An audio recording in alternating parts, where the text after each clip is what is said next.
बिहार की सुबह हमेशा ही कुछ न कुछ राजनीति की हलचल लेकर आती है, लेकिन इस बार हलचल किसी आम खबर की नहीं थी, बल्कि मतदाता सूची के विवाद ने पूरा राज्य हिला दिया था। जब कांग्रेस के जिला अध्यक्षों ने दावा किया कि 79 लाख नाम वोटर लिस्ट से हटाए जा रहे हैं, तो ये खबर जैसे बिजली बनकर जनता के बीच गूंज गई। कांग्रेस के नेता इसे लोकतांत्रिक अधिकारों पर हमला मान रहे थे। उनका कहना था कि इतनी बड़ी संख्या में मतदाताओं के नाम काटे जाने से न सिर्फ पार्टी को बल्कि आम जनता को भी नुकसान होगा। उनके मन में सवाल थे, क्या ये सिर्फ एक प्रक्रियागत गलती है या इसमें राजनीतिक साजिश छिपी हुई है। लेकिन दूसरी ओर चुनाव आयोग ने प्रेस कॉन्फ्रेंस बुलाकर इसे खारिज कर दिया। उनके अधिकारी गंभीर अंदाज में कहते दिखाई दिए, कानून की प्रक्रिया पूरी किए बिना एक भी नाम नहीं हटाया जा सकता। सिर्फ चिट्ठी लिखना पर्याप्त नहीं है, निर्धारित फॉर्म और शपथ पत्र के बिना कोई कार्रवाई नहीं होगी। यही वो क्षण था जब सवाल उठता है कि अगर मामला इतना बड़ा है तो क्या केवल नियमों की औपचारिकताओं में फंसकर हम लोकतांत्रिक अधिकारों की सुरक्षा को पीछे छोड़ सकते हैं।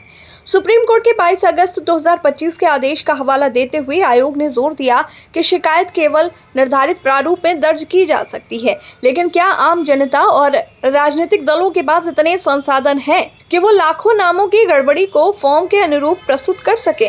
कहानी का रोमांच तभी बढ़ता है जब आयोग और कांग्रेस दोनों अपने अपने तर्कों में अड़े रहते हैं। आयोग कहता है कि बिना सत्यापन और नियमों के पालन के कोई नाम हटाना संभव नहीं है। कांग्रेस सवाल उठाती है कि अगर सचमुच इतनी बड़ी गड़बड़ी है तो क्या आयोग इसे सिर्फ नियमों की औपचारिकताओं तक सीमित रखेगा या जन विश्वास और पारदर्शिता की रक्षा करेगा। राज्य की गलियों में आम लोगों की बातें भी उठती हैं। अगर सच में लाखों नामों की गड़बड़ी है तो हमारे वोट का क्या होगा।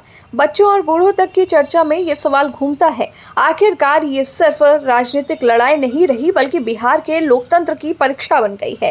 कहानी का असली ट्विस्ट यही है, 79 लाख नामों के बीच कहीं ना कहीं लोकतंत्र का विश्वास भी झूल रहा है।